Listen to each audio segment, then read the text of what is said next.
A small hand grabbed the back of a leather riding vest. The vest stopped moving. The man wearing it turned around slow, one boot scraping against the cobblestone, and looked down. A little girl stood there.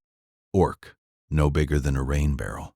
Black hair tangled and falling into her eyes, knees scraped raw, amber eyes wet but steady. She was alone, no parent within 100 feet of her, no adult watching from the tavern window, nobody at all. The man just stared.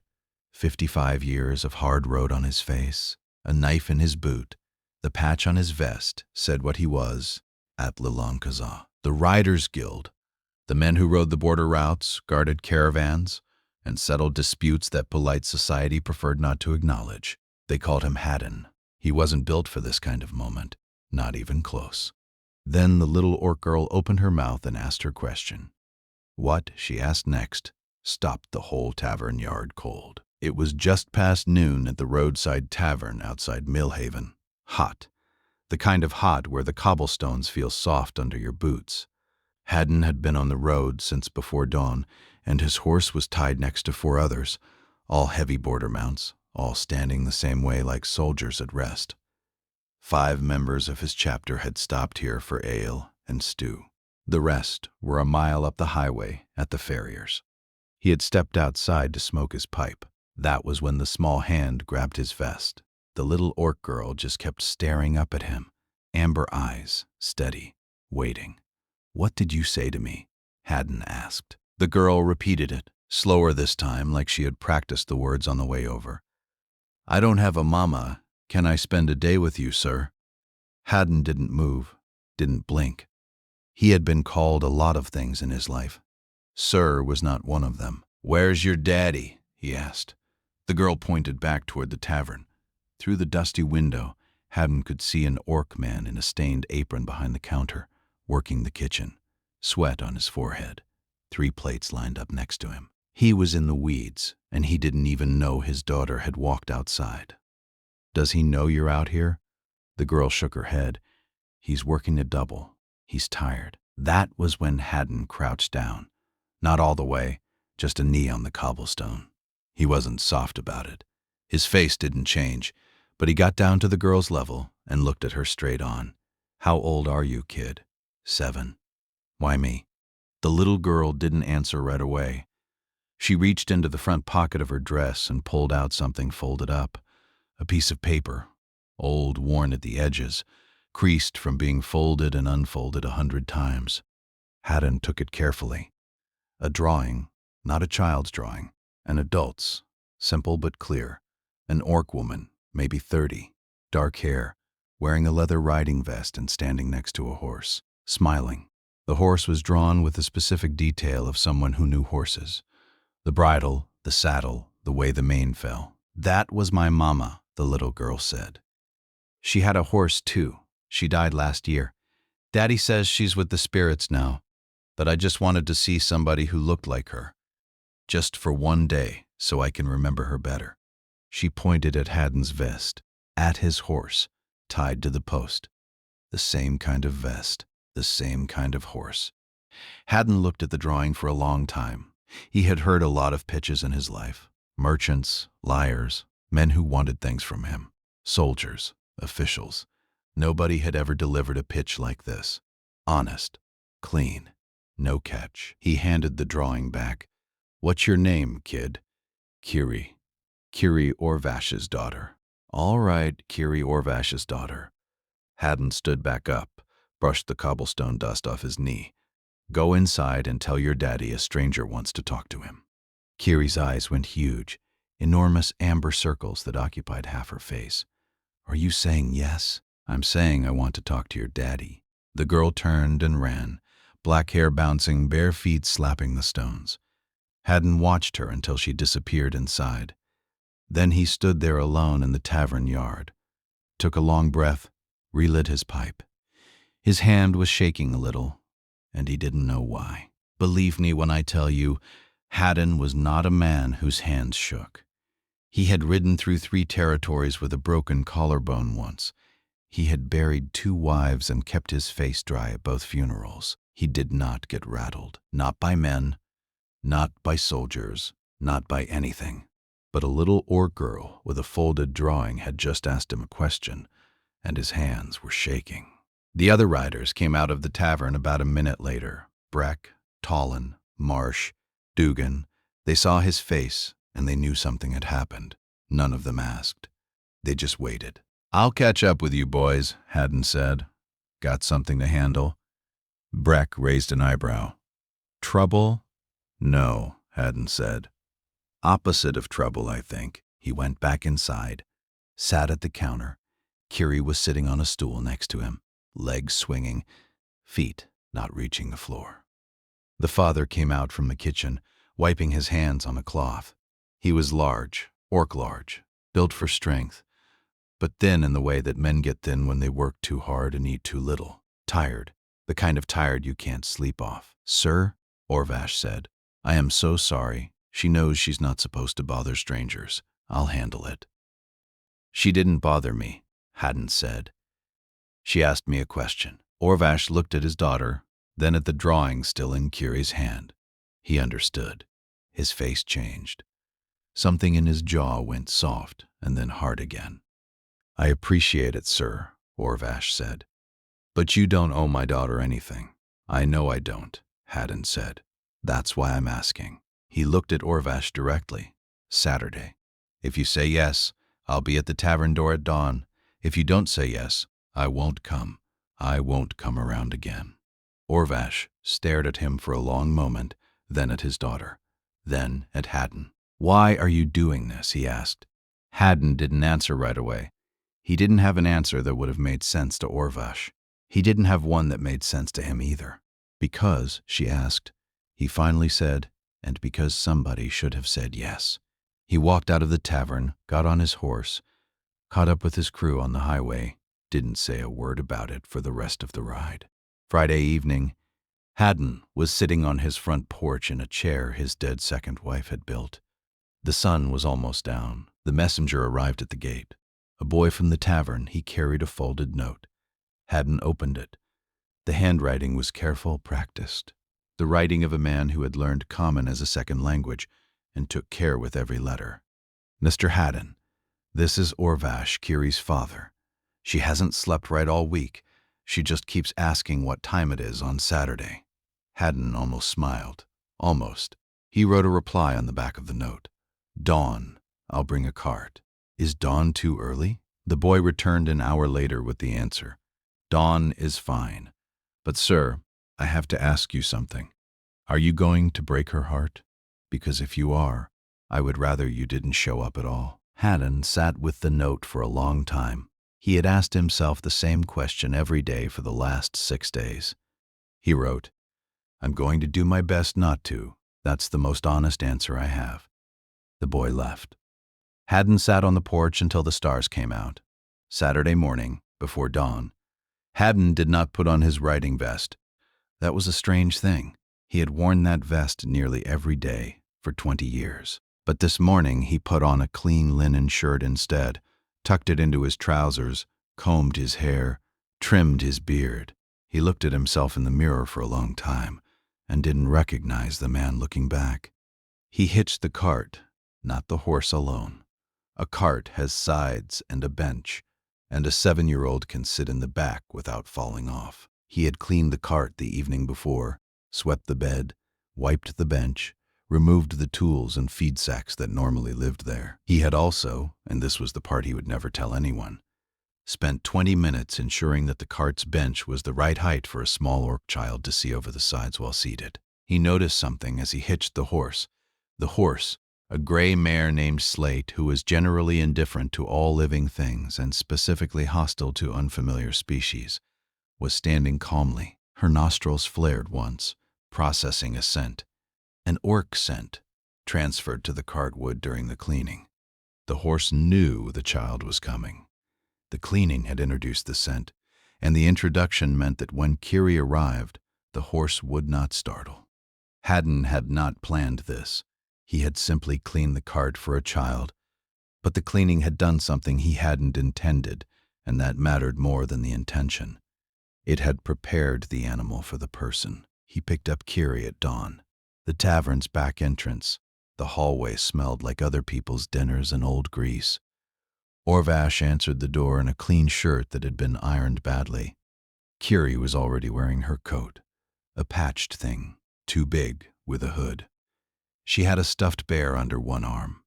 The bear was so worn that its original color was a matter of speculation. Her hair had been brushed twice, and the second pass had clearly been her own doing. "Bye, Daddy," Kiri said. Orvash kissed the top of her head. He looked at Haddon. He didn't say anything. He just looked at him. "I'll have her back by sunset," Haddon said. Orvash nodded, closed the door. In the cart, Kiri sat on the bench. She held the bear in her lap. Haddon sat beside her and took the reins. Kiri looked at the horse. She reached forward and touched Slate's flank. The horse did not flinch, did not pull away, stood perfectly still. "Your horse isn't scared of me," Kiri said. Why would she be? Horses are scared of orc children. Our scent is different. They always pull away. Slate knows your scent already.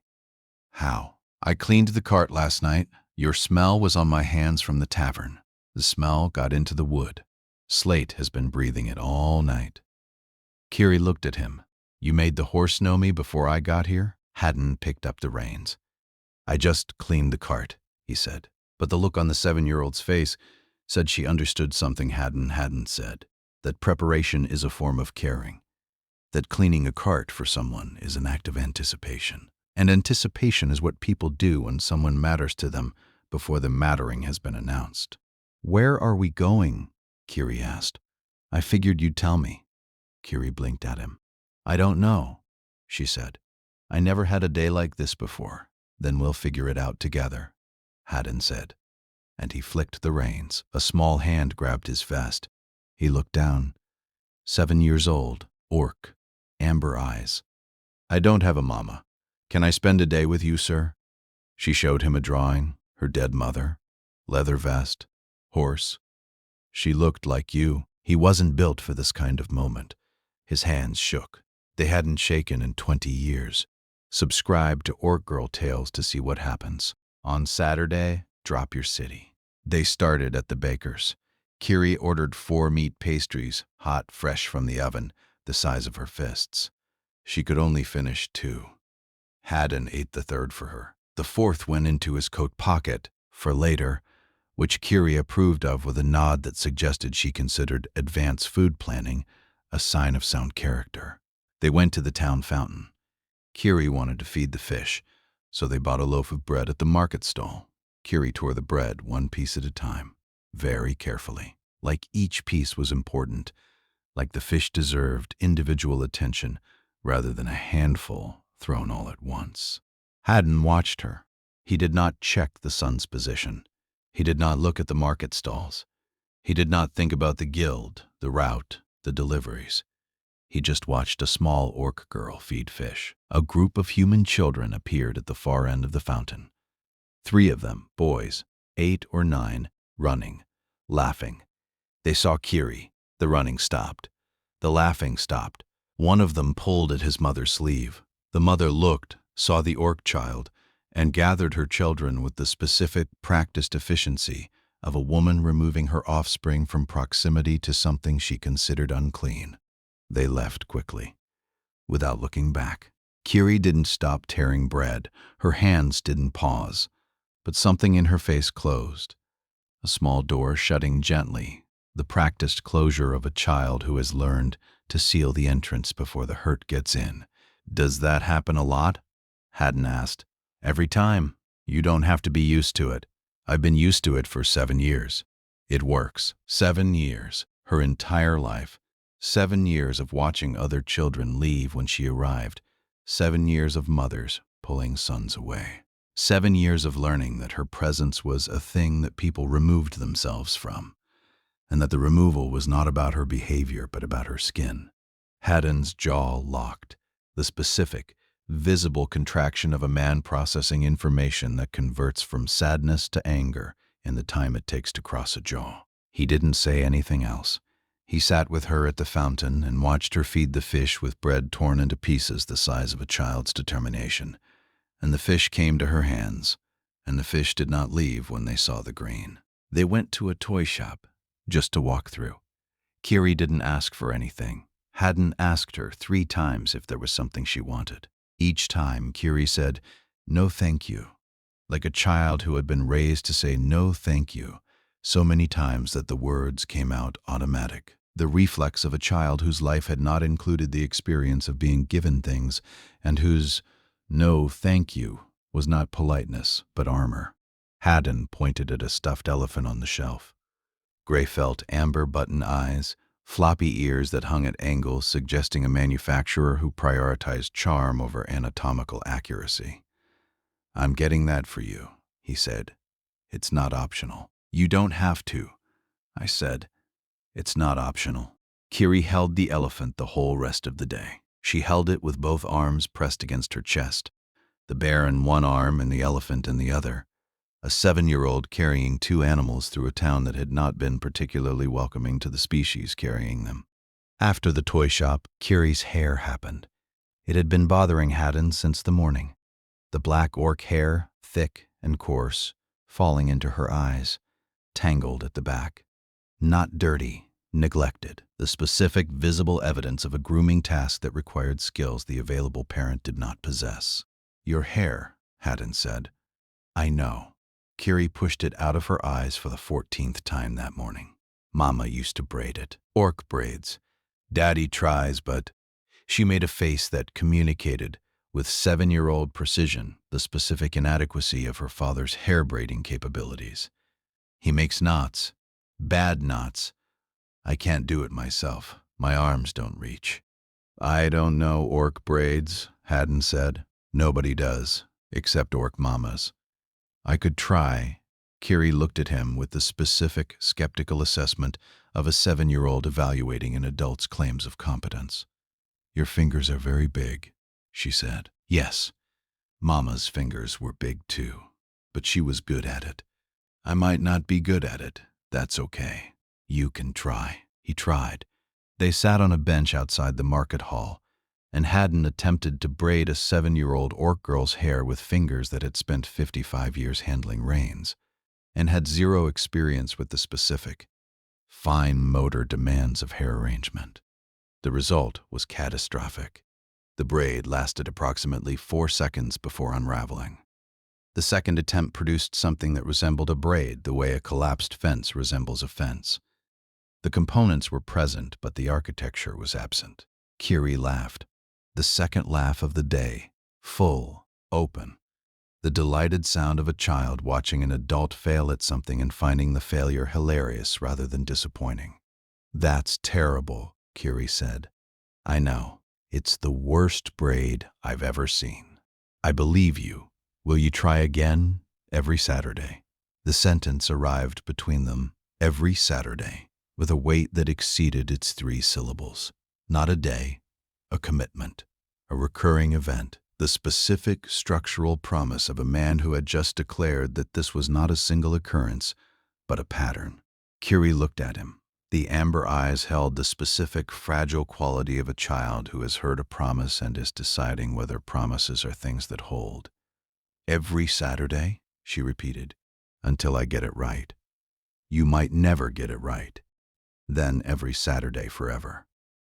Kiri told Haddon 3 stories, sitting on the fountain wall, feet dangling, elephant in her lap, bear beside her. She told them the way children tell stories, with detours and corrections and, "No, wait, I forgot the part where," and complete disregard for narrative structure. The stories were orc folk tales, the kind her mother had told her, the kind that mothers tell at bedtime, in the specific intimate register that exists between a parent's voice and a child's approaching sleep.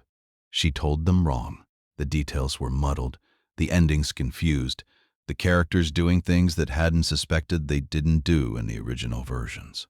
But she told them with the absolute commitment of a child performing something sacred, something inherited, something that connected her to a person who was gone. Haddon listened. He did not correct. He did not say, "I think you mean," or Are you sure that's how it goes? He received the stories the way they were given. Imperfect, earnest, alive with the specific, irreplaceable energy of a child keeping a dead mother's voice in circulation through the only mechanism available, which was her own. Those are good stories, Haddon said. Grandmama tells them better. You told them fine. You really think so? I really think so. It was the first time anyone had told Kiri that something she did was fine. The word landed on her face and changed it. A small change, a rearrangement of features that moved from defended to open, from braced to surprised, from the specific, practiced neutrality of a child who expected evaluation to the specific, unfamiliar warmth of a child who received approval. Haddon bought honey at the market, the raw kind in a clay pot, sold by a farmer who kept bees on the South Ridge. He bought 2 wooden sticks and handed one to Kiri. They dipped the sticks into the honey and ate it, standing in the market square, licking honey off sticks like 2 people who had decided that the conventions of civilized eating were suggestions rather than requirements. Do grown-ups eat honey with sticks? Kiri asked. The ones who remember how to enjoy things do. What about the ones who use spoons? They've forgotten something important. What? That the stick is more fun.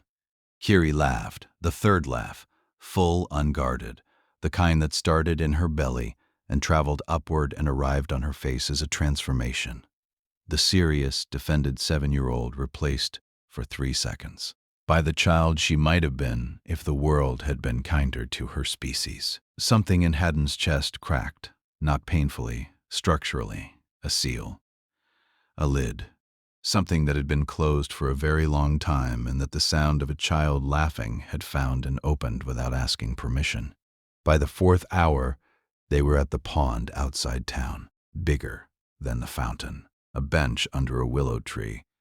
Haddon had bought another loaf of bread, and Kiri was tearing it into pieces again, feeding the ducks this time, and the ducks were less polite than the fish, but more enthusiastic. The day had gone faster than any day Haddon could remember. He kept catching himself doing something his face hadn't done in years. Smiling, and then catching himself surprised that he was smiling. Kiri ran out of bread. She came back to the bench, climbed up next to Haddon and leaned against his arm. My mama used to take me to a pond like this, she said. Yeah? Yeah, we had a special bench. It wasn't this one, but it was kind of like this one. Haddon didn't say anything. This was a good day, Kiri said. Yeah, kid, it was. Kiri was quiet for a while, then her head got heavier against Haddon's arm. Her breathing slowed. The stuffed elephant was tucked under her chin. The bear was in her lap. Haddon looked down. The little orc girl had fallen asleep. He didn't move. He sat very still on that bench with a small girl asleep against his shoulder, and the sun coming sideways through the willow branches, and the ducks still circling in the pond. The town walked past. People saw a gruff old rider with a sleeping orc child on his arm. Some looked twice. Some looked away. None of them mattered. None of them existed in the space that the bench had become, which was a space that contained only a man and a child, and the specific, unreproducible quality of an afternoon that was ending too soon. Then he heard the boots on the path. 3 men came up the trail from the road. Haddon knew that walk. Slow, spread out, heavy on the heels. Men who wanted you to hear them coming. He knew the lead one, too. Garen, thrown out of a rival guild. 2 territories over 5 years ago for things that even border riders wouldn't tolerate. Long memory. Small brain, he had sworn the last time he saw Haddon that one day he'd find him on a day when he wasn't ready. This was that day. Kiri was still asleep against his shoulder. Haddon did not move. He did not wake the girl. He just watched the 3 men come.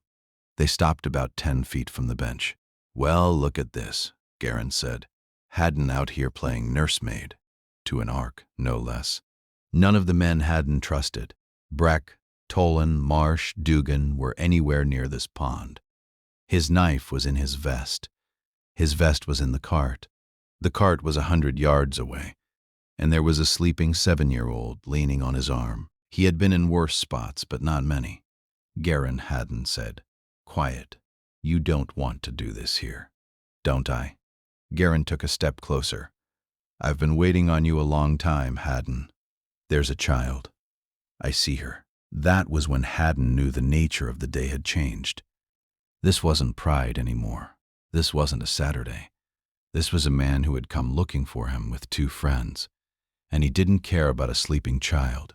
Haddon moved very slowly. He slid one arm around Kiri, lifted the little girl off his shoulder, eased her head down onto the wooden bench like a pillow. Kiri mumbled, but didn't wake. The elephant fell into her lap. Haddon stood up. He stepped away from the bench. 2 steps, 3, putting distance between the men and the child. You want me, you come over here, he said. You touch that bench, I don't stop. Garen smiled. He took another step. The 2 behind him spread out. 1 left, 1 right. Now listen to this part carefully, because what Haddon did next was not what you'd expect. He didn't fight first. He talked. Garen, look at me. Look at my face. I am not afraid of you. I have never been afraid of you. I have been afraid of 2 things in my whole life, and you are not one of them. But that little girl on the bench has been afraid of one thing every single day for the last year, and that thing is being alone. So if you want to come at me, you come at me. But if any one of you so much as looks at that bench, I will spend the rest of my life finding you. And you boys know I will. He said it without raising his voice. Garen stopped walking.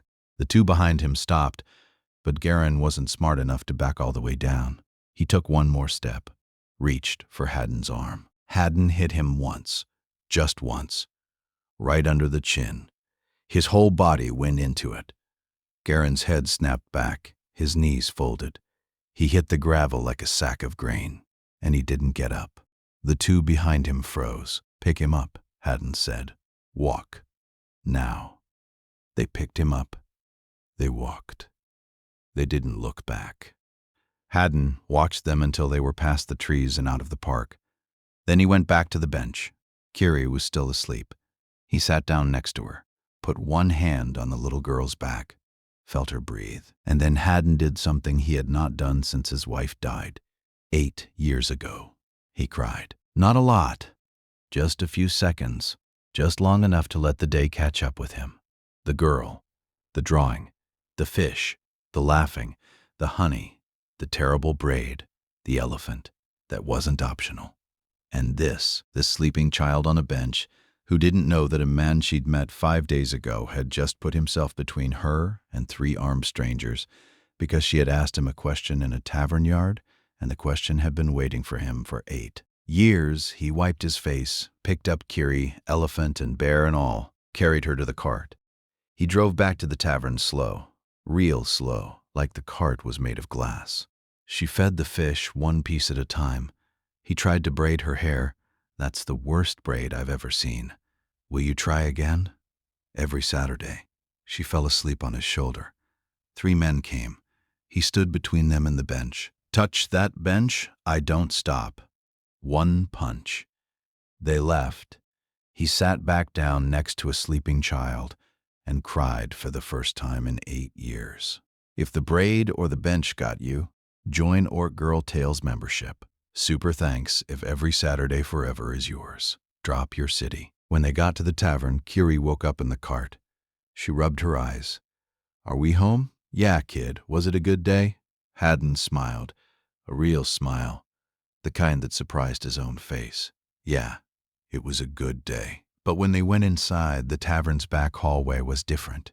The innkeeper was standing at the kitchen entrance, arms crossed, addressing Orvash in a voice loud enough for the corridor to carry. Orvash, the tables are still dirty. Is this orc speed? Is this what I'm paying for? Kiri stopped walking. She heard the words. Her face did not change. And that was the worst part. Her face didn't change because this was not the first time. The words were familiar. The tone was familiar. The experience of hearing her father diminished in a public space by a man who employed him was so thoroughly integrated into her 7 years of experience that it no longer registered as an event. It registered as weather. Haddon looked at the innkeeper. He looked at Kiri's unchanged face. He understood that the face's refusal to change was worse than any change could have been, because the refusal meant the wound was no longer a wound, it was a scar, and scars don't react because the damage has already been absorbed. Haddon walked to the innkeeper. "I'll clean the tables," Haddon said. The innkeeper blinked. "What? The tables? I'll clean them. Send Orvash back to the kitchen. And tonight, I'm eating here, his cooking, and I'm paying full price, and I'm paying where everyone in this tavern can see me paying." The innkeeper's expression performed the rapid calculation of a man whose largest regional customer had just made a request. That was also a command. Haddon's guild account was the tavern's single biggest source of income. The calculation was short. "Of course, sir," the innkeeper said. "And stop calling him Orvash like it's a word for something you stepped in. He has a name. Use it with the respect you'd use for any man who feeds your customers." The innkeeper nodded. Haddon cleaned the tables himself. Orvash, standing in the kitchen doorway, watched a 55-year-old human rider wipe down tables in defense of an orc cook's dignity, and the watching produced an expression that the kitchen's steam could not entirely explain. Orvash was sitting on the back step when Haddon came out. Kiri had run to her room to put the elephant on her bed, beside the bear, beside the drawing of her mother.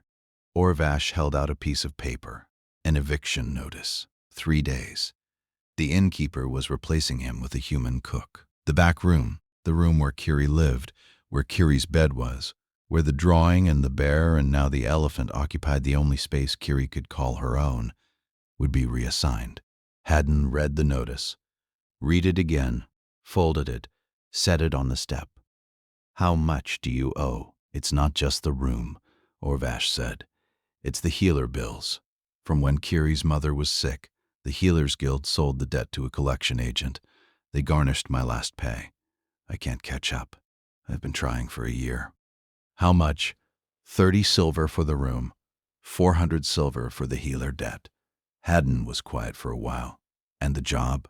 "The job pays 20 silver a month after deductions. I work double shifts. There aren't enough doubles in a month to climb out of this." "Where would you go?" Orvash looked at the ground. "My clan is in the Northern Territories. My sister is there. She has 5 children and a husband who drinks. If I go there, Kiri ends up sharing a bed with a cousin who hits. If I don't go there, a shelter. We've been in shelters." "Kiri doesn't sleep in shelters. She sits up all night holding her bear." Haddon stood, went to the doorway, looked inside, the narrow hallway, the cramped room, the bed where a 7-year-old orc girl was arranging a stuffed elephant beside a stuffed bear with the meticulous attention of a child organizing the small number of things she owned. "Orvash," he said, "I'm going to come back tomorrow morning. Don't pack anything. Don't go anywhere. Just be here." "What are you going to do?" "I don't know yet, but I'm going to do something." Before dawn the next morning, Haddon found something at his door, a stuffed elephant. Gray felt amber button eyes, floppy ears, set on the doorstep with the careful, deliberate placement of a person who had carried it there on purpose. Beside it, a piece of paper, child's handwriting, large and uneven. "So you won't be alone tonight." Kiri had walked 3 miles in the dark, 7 years old, alone, through border country roads that no adult would have walked at night. She had carried the elephant, the thing she had owned for less than a day, the first gift she had received from a person who wasn't her father, and she had placed it on the doorstep of a man she had met 5 days ago. Because he might be alone, and alone was the thing she understood, and the only remedy she knew was to give the person who was alone the most valuable thing she had, which was a stuffed elephant that a grumpy rider had told her was not optional. Haddon picked up the elephant. It weighed nothing, it weighed everything. He did not go back inside. He went straight to the guild hall. The hall was a long stone building outside town with a stable yard and a row of hitching posts, 11 horses tied in a line. Haddon walked through the front door without knocking. Breck was at the bar. Tolan was cleaning Tackmarsh, was asleep in a chair. Haddon walked to the middle of the room. "I need a meeting," he said. "Everyone who's here. You have to understand how a guild chapter works. You don't just call a meeting. There are rules. There are protocols. But Haddon had never asked them for anything in 20 years, so they had a meeting. He told them everything. Kiri, the drawing, the day, the fish and the honey, and the terrible braid, Garin at the pond, the eviction, the healer bills. A man named Orvash, who was about to lose his daughter to a shelter because he couldn't make 400 silver appear. He told them he wasn't asking them to fix it. He was asking them to help him fix it. When he was done, the room was quiet. Then Breck stood up. He reached into his vest, pulled out a leather pouch, set it on the table. 12 silver, he said. All I've got on me. I'll bring more tomorrow. Toland stood up next, then Marsh, then 4 others. By the time the meeting was over, there was 30 silver on the table for the room and another 60 for the healer bills. It wasn't enough, but it was a start. And then Breck said, "My cousin runs the blacksmith shop in Ashford. Been looking for someone strong and honest. Good wage. Steady work. He'll start Kiri's father on Monday if you say the word." Haddon sat down at the table and put his face in his hands. He did not move for a full minute. The guild was silent. The next morning he drove back to the tavern. He did not bring the money first. He brought something else. He sat on the back step with Orvash and pulled out his own wallet. Old leather, cracked at the seams. He opened it and took out a small piece of fabric. A baby's sock. Knitted, single, tiny. The wool was soft and faded, and it had been folded and unfolded so many times that the creases had become part of its structure. "My wife knitted this," Haddon said. "In her 7th month. It was going to be a pair. She didn't finish the second one." Orvash looked at the sock. "My wife died in childbirth," Haddon said. "The baby too. 8 years ago. This sock is all I have of either of them. One sock. The second one was never made." He put the sock back in his wallet, carefully in the place it always occupied. "When your daughter walked up to me in that tavern yard," he said, "she didn't know any of that. She just asked the question. But that question has been waiting for me for 8 years, Orvash. 8 years of nobody asking me to spend time with them. 8 years of a wallet with one sock and no picture." He looked at the orc man sitting beside him on the step. "So when I tell you what I'm about to tell you, I want you to understand, you are not taking anything from me. You are giving me something." He put a leather pouch on the step. Orvash opened it. Silver coins.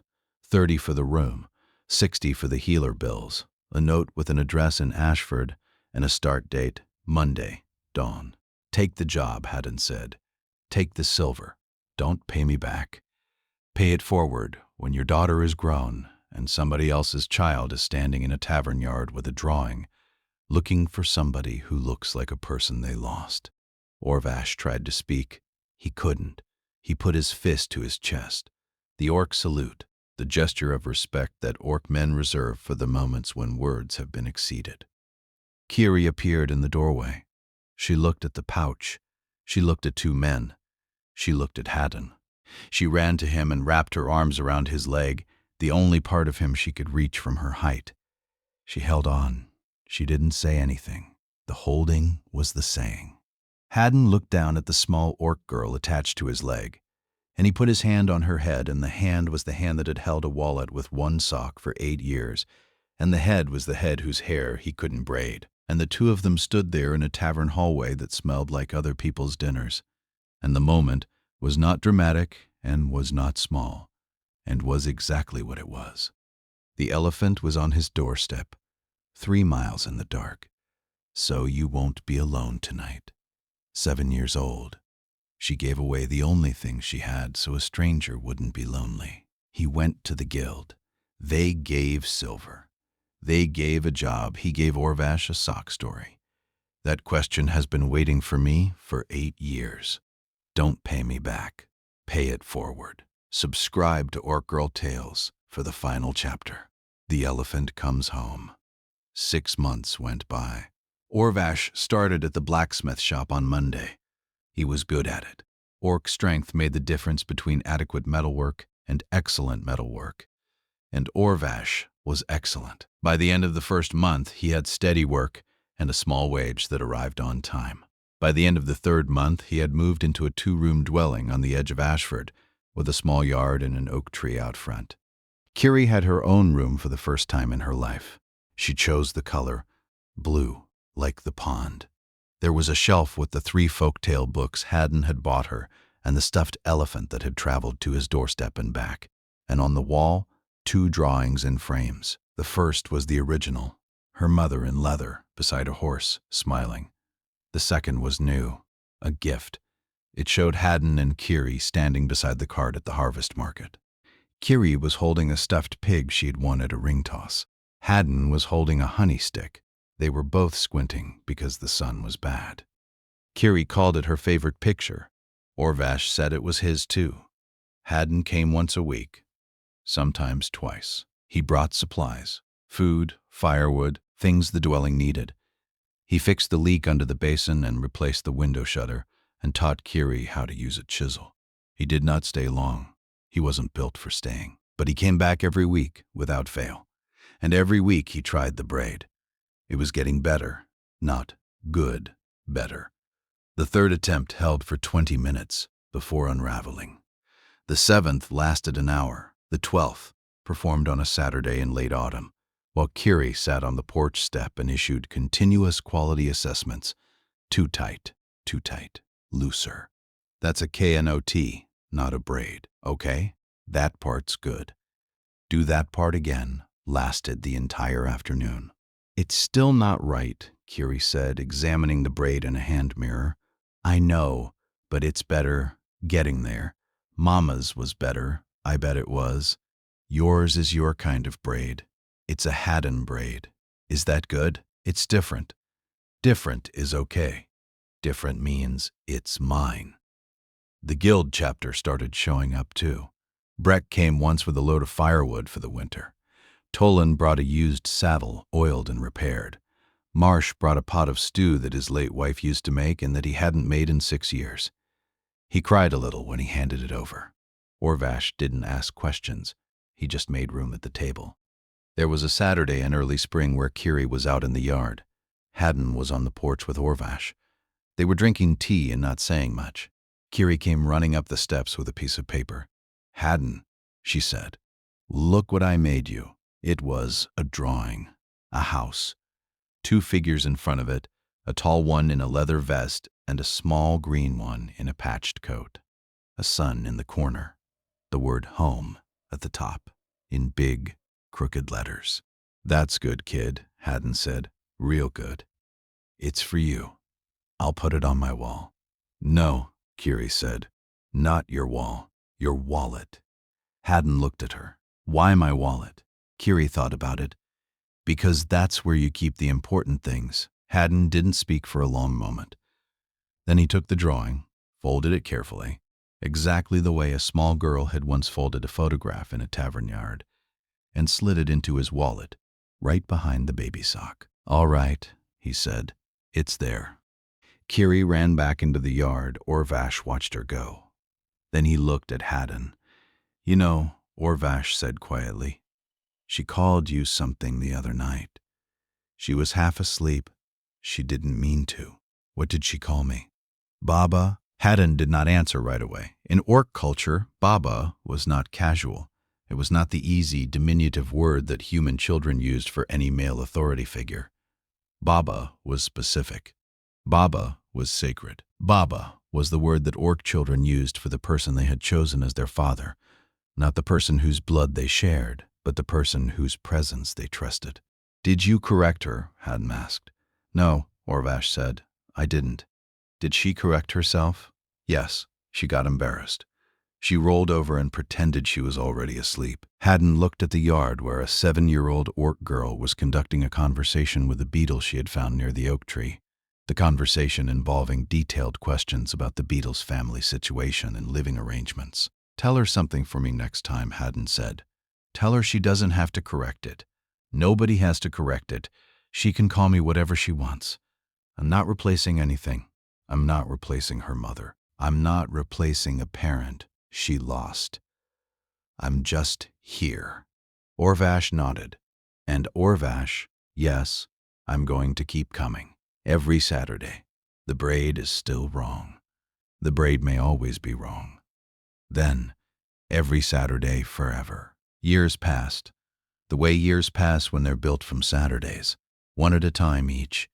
One a brick in a structure that nobody drew a blueprint for, and that rose anyway, course by course, until the thing it had become was visible from a distance and unmistakable up close. Breck died about 3 years later.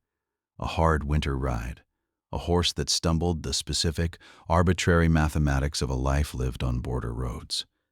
Curie went to the funeral. She wore a dark dress and the leather vest that Haddon had given her for her birthday, orc-sized, cut to fit a girl who was growing fast and who wore the vest the way her mother had worn hers, naturally, like it had always been part of her. Orvash's work at the blacksmith prospered.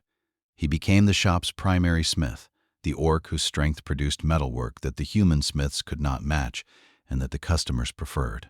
He moved into a larger dwelling. Curie had a bigger room. The elephant stayed on the shelf. The drawing stayed on the wall.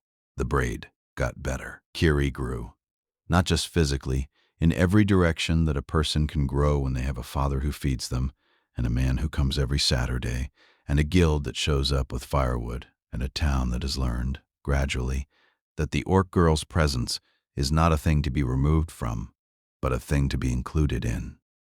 She was 14 when she asked. They were on Haddon's porch, the porch that had become their place, the way the tavern yard had been their beginning. The sun was going down. The day had been a Saturday, which meant the day had been good. Haddon. Yeah? Why did you say yes, that day in the tavern yard? Haddon thought about it. He thought about the drawing, the amber eyes, the hand on his vest, the question that a 7-year-old had asked a stranger who was not built for the moment and who had been rebuilt by it. Because somebody should have, he said. That's the same answer you gave my daddy. It's the only answer I have. Curie was quiet for a minute. Then she said, I'm glad it was you. Haddon didn't say anything. He put his arm around the kid who was not so little anymore, and they sat together on the porch as the sun went down. The elephant was on her shelf. The drawing was in his wallet. The sock was beside the drawing. The braid was in her hair. Not perfect. Never perfect. A Haddon braid, which was its own kind of thing, and the own kind of thing was enough. And the day was good, and the next day would be good too. And the day after that, every Saturday. Forever. Why did you say yes? Because somebody should have. That's the same answer. It's the only answer I have. I'm glad it was you. Arm around a kid who's not so little anymore. Sun going down, the braid is still wrong. The elephant is still on the shelf. The drawing is still in the wallet, next to a baby sock that never got a pair. Every Saturday. Forever. If you want more stories where a question changes a life, and a stuffed elephant travels 3 miles in the dark, subscribe to Orc Girl Tales and ring that bell. Every notification is somebody saying yes. And tell me in the comments. The hand on the vest, the drawing, why me, the horse knowing her scent, the fish feeding the terrible braid, every Saturday forever, the elephant, the honey sticks, touch that bench, I don't stop, the one punch, the elephant on the doorstep, so you won't be alone, the baby sock Baba, or I'm glad it was you. Which moment was yours? Drop your city. Written for the Orc Girl Tales community. For every child who asked a stranger. For every stranger who said yes. For every braid that was wrong but was tried anyway. And for every elephant that wasn't optional.